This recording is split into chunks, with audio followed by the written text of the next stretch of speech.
जय हिंद दोस्तों, लोधी क्लासेस के बीए प्लेटफॉर्म पर आप सभी का एक बार फिर से स्वागत है।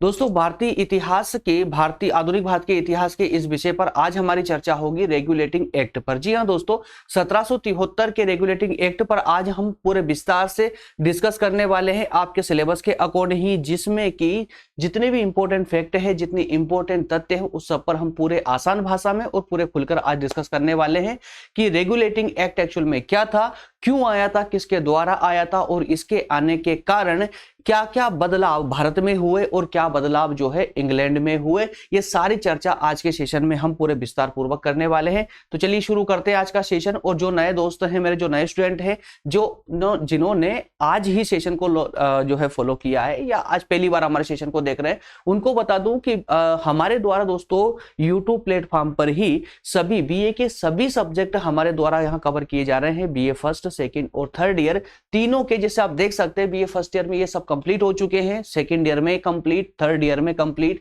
इस प्रकार से कई सब्जेक्ट अब तक कंप्लीट किए जा चुके हैं। और बहुत अच्छी बात यह है दोस्तों कि नेक्स्ट मंथ से, अर्थात कि एक या 2 तारीख से, सितंबर की 1 या 2 तारीख से जो है आपके फाउंडेशन कोर्स स्टार्ट होने वाले हैं, बीए फर्स्ट, सेकंड और थर्ड ईयर तीनों के एक साथ ही। तो जिन दोस्तों को अभी तक शिकायत थी कि सर हिंदी इंग्लिश ये नहीं लेकर आ रहे, तो वो भी आपको सितंबर से उसकी क्लासेस भी देखने को जो बहुत जल्दी मिलने वाली है। चलिए शुरू करते हैं दोस्तों। और हाँ, अगर देखिए क्लासेस समझ आ रही है और अगर आपके लिए बेनिफिशियल है तो फिर थोड़ा सा जरा सोचना नहीं है ना। याद रखिए मैं क्या बोलना चाहता हूं। जुड़ते रहिए, जुड़िए। और साथ में अगर आप चाहते हैं कि निरंतर रूप से 3 साल आप हमारे साथ कंप्लीटली हमारे साथ जो है लेक्चर के साथ ही साथ में, अगर आप नोट्स के साथ, अगर आप मतलब कंप्लीट स्टडी अगर आप करना चाहते हैं ना, तो जल्दी से जुड़ जाइए, सब्सक्राइब कर ले, बेल आइकन प्रेस कर ले, साथ ही साथ में इसको शेयर वगैरह कर दे, जिससे कि थोड़ा सा हमारा भी मोटिवेशन बढ़ जाए कि यार हमें भी थोड़ा कॉन्फिडेंस आए ना। जितने मैक्सिमम लोग ज्वाइन रहते हैं तो थोड़ा सा अच्छा लगता है, ठीक है ना। अच्छा, जिन दोस्तों को नहीं मिल पा रहे हैं सेशन, हमारे प्लेलिस्ट में जाइएगा। प्लेलिस्ट के अलावा अगर प्लेलिस्ट भी ओपन करना नहीं आता है तो टेलीग्राम ग्रुप में हर एक सेशन में बोलता हूं आप लोगों से टेलीग्राम ग्रुप का। इसका मतलब ये नहीं है कि यहाँ टेलीग्राम ग्रुप से हमें कुछ प्राप्त हो, बस सिर्फ ये है कि आप लोगों के लिए एक ऐसा प्लेटफॉर्म बन चुका है ये टेलीग्राम ग्रुप, जहां पर अगर आप जिसे ज्वाइन कर लेते हैं, फ्री ऑफ कॉस्ट है, अगर ज्वाइन कर लेते हैं तो आपका एक भी लेक्चर मिस नहीं होगा। जितने भी लेक्चर हम आप लोगों को लिए प्रोवाइड करते हैं, अगर आप 8 दिन भी अगर टेलीग्राम ग्रुप को नहीं खोल पाते, आपका 8 दिन में अगर आपके पास टाइम नहीं होगा ना, तो भी आप जब उसको ओपन करेंगे तब आपके सामने जो है वो लेक्चर आ जाएंगे जो हमने 8 दिन में पढ़ाए हैं। तो आपसे एक भी क्लास मिस नहीं होगी। उसके अलावा सभी सब्जेक्ट की लिंक आपको वहां मिली जाती है। फिर चलिए बात करेंगे आगे। आज का सेशन जैसा आप सभी को पता है कि सेकेंड यूनिट हमारी इस इतिहास वाली सीरीज में स्टार्ट हो चुकी है। इस सेकेंड यूनिट में हमने लास्ट वाले टॉपिक में डिस्कस किया था वारेन हेस्टिंग को, है ना, वारेन हेस्टिंग के विभिन्न सुधारों को। और आज अब हम बात करेंगे दोस्तों इसी के अंतर्गत, वारेन हेस्टिंग के ही विभिन्न सुधारों के अंतर्गत ही रेगुलेटिंग एक्ट पर, है ना, रेगुलेटिंग एक्ट पर। तो ये रेगुलेटिंग एक्ट वारेन हेस्टिंग के कारण ही आया था, वारेन हेस्टिंग के द्वारा ही आया था, ठीक है। और इसके तुरंत बाद में हम डिस्कस करेंगे कार्नोवालिस के सुधारों पर, है ना। तो अब ये मत सोचिएगा कि सर अभी ये सेकंड यूनिट में एक पहले टॉपिक पे आपने 3 लेक्चर, क्योंकि तीनों लेक्चर बहुत इंपॉर्टेंट थे, तीनों से सेपरेट क्वेश्चन आते हैं। वारेन हेस्टिंग के सुधारों को लेकर के एक सेपरेट क्वेश्चन आपको एग्जाम में देखने को मिल जाएगा। इसके अलावा रेगुलेटिंग एक्ट से संबंधित सेपरेट क्वेश्चन देखने को मिलेगा, कार्नवालिस का भी सेपरेट क्वेश्चन देखने। इस कारण से 3 इसमें मुद्दे थे, फर्स्ट टॉपिक में 3 मुद्दे थे, तो तीनों पर अलग अलग लेक्चर में आप लोगों के लिए लेकर आया हूं। इसके बाद में फिर आपके ये इस प्रकार से ये बाकी के 5 जो टॉपिक बचे हुए हैं ये कवर होंगे, ठीक है ना। चलिए शुरुआत करते हैं, डायरेक्टली मूव करेंगे सेशन पर ही, डायरेक्टली सेशन पर मूव करेंगे, बीच में और कुछ भी नहीं। वारेन हेस्टिंग के सुधारों के अंतर्गत ही, वारेन हेस्टिंग के सुधारों के अंतर्गत ही रेगुलेटिंग एक्ट की दोस्तों अगर हम बात करें तो 1773 में ये पारित किया गया था। 1773 में, है ना। क्यों किया गया था, क्या रीजन था, ऐसी क्या आपत्तियां आन पड़ी थी कि रेगुलेटिंग एक्ट को पारित करना पड़ा, है ना। कई सारे कारण थे, कई परिणाम थे, परिणाम भी इसके कई सारे हुए हैं हालांकि, लेकिन जो कारण थे कि भारत में रेगुलेटिंग एक्ट पास करने के विशेष जो कारण थे, उन कारणों पे ही दोस्तों हम यहाँ पर उत्तरदायी परिस्थितियां बोल रहे हैं, है ना। तो कंफ्यूज ना हो, हेडिंग को लेकर कंफ्यूज ना हो। रेगुलेटिंग एक्ट पारित करने की उत्तरदायी परिस्थितियां, अर्थात कि रेगुलेटिंग एक्ट पारित करने के विभिन्न कारण। ठीक है ना। चलिए एक एक करके क्या क्या रीजन रहे थे, क्या कारण थे रेगुलेटिंग एक्ट पास करने के, उन सभी कारणों को देखिए पूरे व्यवहारिक रूप समझना है, कोई बर्डन नहीं लेना है, कुछ भी रटना नहीं है, कुछ भी याद नहीं करना है। जो याद करने जैसी स्थिति होगी मैं खुद बोल दूंगा आप लोगों से कि आपको याद क्या रखना है, ठीक है ना।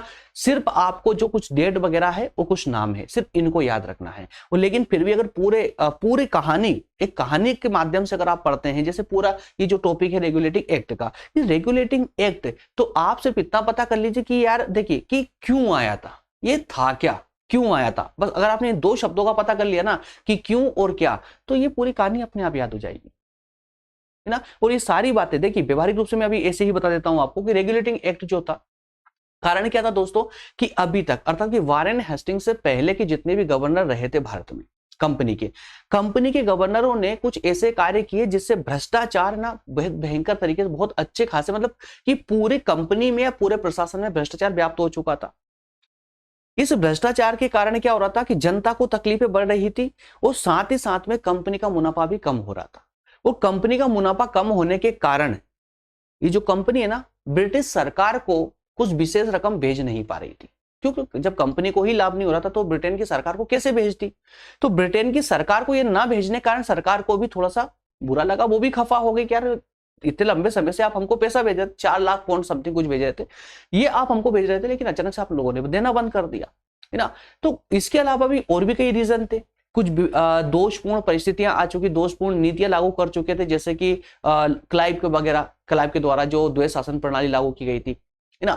तो ऐसी कई नीतियां उस समय चलाई जा रही थी, उन नीतियों के कारण कंपनी का लॉस, ब्रिटेन सरकार की भी हानि, साथ साथ जनता भी दुखी, कई सारे कारण थे। इस कारण से वारेन हेस्टिंग के द्वारा जो है रेगुलेटिंग एक्ट पास करने जैसी परिस्थितियां उत्पन्न हुई और आखिरकार रेगुलेटिंग एक्ट पास हुआ भारत में 1773 में। एक एक करके इनके कुछ कारणों को देखेंगे, उत्तरदायी परिस्थितियों पर डिस्कस करेंगे। सबसे पहले हम बात करेंगे कंपनी का परिवर्तित स्वरूप, और आसान शब्दों में समझिए, कंपनी का परिवर्तित स्वरूप का मतलब यह हुआ कि कंपनी जो है ना, जब भारत में आई थी तब व्यापारिक कंपनी थी, लेकिन ये आगे चलकर के प्लासी और बक्सर का युद्ध लड़ने के बाद ये कंपनी एक राजनीतिक संस्था बन गई थी। क्लियर है ना। जब ये कंपनी आई थी इंग्लैंड से बन करके, तब ये व्यापारिक संस्था हुआ करती थी, एक व्यापारिक संस्था हुआ करती थी। लेकिन 1757 में प्लासी का युद्ध और 1764 में बक्सर का युद्ध के बाद ये कंपनी ना अब ये राजनीतिक संस्था बन चुकी थी। क्या बन चुकी थी? राजनीतिक संस्था बन चुकी थी। अब जैसे ये राजनीतिक संस्था बनी, राजनीतिक शक्ति बनी, तो देखिए ब्रिटेन की जो संसद थी, सरकार थी, उसको तो इतना पता था कि यार ईस्ट इंडिया कंपनी भारत में व्यापार करने के लिए जा रही है। अब व्यापार से उनको क्या पता था कि आगे चल करके ये भारत के राजनीति को ही हड़प लेगी और राजनीतिक संस्था बन जाएगी। अब जैसे ही कंपनी राजनीतिक संस्था बनी, उस पर ब्रिटेन की संसद का प्रभाव कम होने लगा, कम पड़ गया। तो ऐसे में ब्रिटेन की संसद कैसे चुप बैठने वाली थी? तो उन्होंने बोला कि नहीं, आपको काम तो हमारे अंडर में ही करना पड़ेगा, है ना। तो इसके लिए ब्रिटेन की संसद के कारण ही उसने ही नियंत्रण रखने के लिए, कंपनी पर नियंत्रण लाने के लिए ही जो है इस एक्ट को पारित करना आवश्यक समझा। दूसरा रीजन, बंगाल में द्वैध शासन प्रणाली। तो यार देखिए, द्वैध शासन प्रणाली क्लाइव के द्वारा जब लाई गई थी ना, तो पूरे इस विश्वास के साथ लाई गई थी कि इससे कंपनी का बहुत भला होगा, कंपनी का बहुत भला होगा। लेकिन आखिरकार हुआ क्या कि जनता तो लुटी, बंगाल तो लुट गया, लेकिन जो बंगाल से लुटकर जो पैसा गया था ना, वो पैसा कंपनी के पास भी नहीं पहुंच पाया, क्योंकि पूरा पैसा भ्रष्टाचार में ही समाप्त हो गया। तो ऐसे में कंपनी को मुनाफा हो नहीं पा रहा था। तो द्वैध शासन प्रणाली बंगाल में पूरी तरह से असफल हो गई। इस प्रणाली के कारण भ्रष्टाचार है ना चारों तरफ फैल चुका था। ब्रिटिश सरकार के लिए भारत में कंपनी का ये जो अयोग्य और भ्रष्ट शासन था ना, ये अब असहनीय हो गया था। इस कारण से रेगुलेटिंग एक्ट पास किया गया। अगली बात करें तो मद्रास, बंबई और कलकत्ता की जो प्रेसिडेंसियां थी ना, उन तीनों के बीच में भी कोई मतलब एक ऐसा कनेक्शन नहीं था, एक तालमेल नहीं था, है ना। तो तालमेल बनाने के लिए भी यह कदम उठाया गया था कि प्रेसिडेंसिया, मतलब ये मेन प्रेसिडेंसिया थी मद्रास, बंबई और कलकत्ता वाली। तो उस समय में तीनों प्रेसिडेंसिया क्या थी, सीधे कंपनी के प्रति उत्तरदायी थी। मतलब कि तीनों प्रेसिडेंसियों को एक दूसरे से कोई लेना देना नहीं था। ये तीनों अपना जवाब किसको देती थी? कंपनी को देती थी। तो इस प्रकार से हम कह सकते हैं कि ये स्वतंत्र थी, मतलब सिर्फ अंग्रेजों के, मतलब कंपनी के अधीन थी बस खाली ये, है ना। तो इनमें आपस में कोई सहयोग नहीं होता था। तो इसके अलावा इन तीनों प्रेसिडेंसियों के जो विरोधी कार्य थे, इससे भी कंपनी बहुत दुखी हो चुकी थी। कंपनी के सामने कई समस्याएं आ रही थी। तो अब ये चाहते थे कि तीनों प्रेसिडेंसियां अब मिलकर के काम करें। इसके लिए भी रेगुलेटिंग एक्ट लाया गया। क्या क्या धाराएं थी वो हम आगे आने वाले कंसेप्ट में समझने वाले हैं। अभी सिर्फ आप कारण समझ रहे हैं कि किन कारणों से रेगुलेटिंग एक्ट लाया गया था। कंपनी के कर्मचारियों का धनी होना, तो ये तो अब तक के पूरे अध्ययन से आप बहुत अच्छे समझ चुके हैं। भ्रष्टाचार फैलेगा तो कंपनी के जो कर्मचारी होंगे वो तो धनी होंगे, है ना। तो जो व्याप्त भ्रष्टाचार था कंपनी का उस समय, उस कंपनी के भ्रष्टाचार के कारण कंपनी के जो लोग धनी थे वो धनी होने लगे थे। और अब जो है अब धीरे धीरे वो जो विश्वास बना हुआ था कर्मचारियों पर, अब वो धीरे धीरे समाप्त होने लगा था। और ऐसे में हर कोई जानता है कि अगर कंपनी के कर्मचारी भ्रष्ट हुए तो कंपनी का डूबना तय है। तो इस समस्या ने, या कहें कि इस चिंता ने भी रेगुलेटिंग एक्ट को पारित करने के लिए जो है मजबूर कर दिया सरकार को। इसके अलावा कंपनी द्वारा ब्रिटिश सरकार को खिराज न देना, यही बहुत बड़ा पॉइंट है, यही बहुत बड़ा बिंदु है। क्योंकि एक समय जो था दोस्तों कि 1766, देखिए 1766 में एक निश्चय किया गया था, 64 में अधिकार हो गया था पूरी तरह से। तो 1764 में अधिकार हो चुका था बंगाल पर। तो ब्रिटेन की संसद ने बोला कि भैया अब आप राजनीतिक संस्था बन चुके हो, तो आप बताइए हमको क्या दोगे। तो कंपनी ने बोला कि ठीक है, आपको जो है हम हर साल 4 लाख पाउंड देंगे। क्या देंगे? 4 लाख पाउंड देंगे। एक बड़ी राशि होती, ठीक है। ब्रिटिश संसद भी मान गई, ठीक है। लेकिन जब से ये द्वैध शासन प्रणाली लागू हुई उसके बाद तो इनकी स्थिति बहुत खराब हो चुकी थी कंपनी की। और कंपनी के पास इतना पैसा नहीं बचता था कि अपना खर्चा उठाने के बाद ये 4 लाख पाउंड ब्रिटेन की संसद को दे सके। इसके कारण संसद भी दुखी हो गई कि यार ये हो क्या रहा है ना। इस कारण से भी 1773 में रेगुलेटिंग एक्ट लाया गया और उसके अगले साल इसको पारित कर दिया, लागू कर दिया। इसकी सभी धाराएं बहुत इंपॉर्टेंट थी, सभी धाराएं बहुत इंपॉर्टेंट थी। लगभग सभी क्षेत्रों में जो है इसको लेकर के सुधार, इसके माध्यम से सुधार किया गया था। कौन कौन सी धाराएं थी, चलिए उस पर देख लेते हैं, है ना। तो कौन कौन से प्रोविजन किए गए थे, कौन कौन सी व्यवस्थाएं की गई थी। सबसे पहले हम बात करें तो इंग्लैंड में क्या परिवर्तन हुआ इस रेगुलेटिंग एक्ट के कारण। इंग्लैंड में भी परिवर्तन हुआ और भारत में भी परिवर्तन हुआ। ये रेगुलेटिंग एक्ट जो है भारत में लागू किया गया और भारत में कुछ ऐसी व्यवस्थाएं बनाई गई इस रेगुलेटिंग एक्ट के माध्यम से कि इस कंपनी का संचालन एक्चुअल में वास्तविक रूप से इंग्लैंड से हो रहा था। तो इंग्लैंड में भी कुछ सुधार किए जाने थे भारत की शासन व्यवस्था संचालन को लेकर के। उसी प्रकार से भारत में तो कुछ ज्यादा ही एक बृहद रूप से वहां पर जो है सुधार किए जाने थे। तो इंग्लैंड में परिवर्तन की अगर बात करें दोस्तों, तो उस समय में जो कोर्ट ऑफ डायरेक्टर था, या कोर्ट ऑफ प्रोप्राइटर्स, ठीक है, कोर्ट ऑफ प्रोप्राइटर्स, ये एक ऐसी संस्था थी जो इस पूरे मामले को, या कहें कि इस पूरी कंपनी को मैनेज करने से संबंधित ऑर्डर पास करती थी।